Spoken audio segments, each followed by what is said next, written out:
Les médias les appellent souvent villes fantômes, mais la vérité est tout autre. Elles ont toutes connu des années de faste, elles ont prospéré, chacune à leur rythme, et pour la plupart seulement en quelques années. Mais voilà, la seule richesse de ces lieux se trouve dans leur sous-sol, presque à portée de main, des gisements fabuleux de cuivre, d'or, d'argent, de charbon et bien d'autres encore.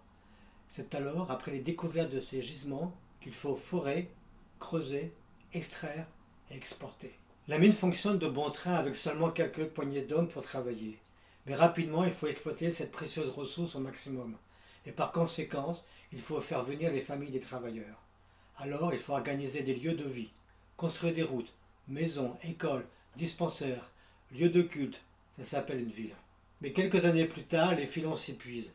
Le travail cesse en quelques mois, et rapidement, dans une longue plainte, la ville se vide de ses habitants.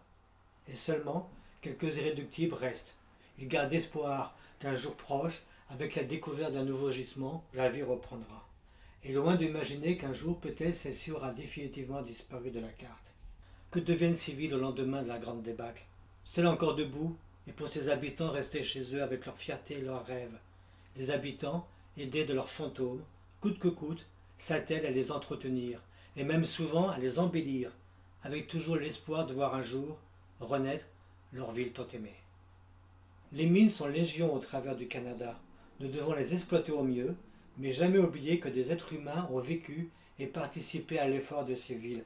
Et lorsque le rêve prend fin, les responsables de ces aventures ont le devoir de repartir en laissant derrière eux une ville debout, et toujours vivante.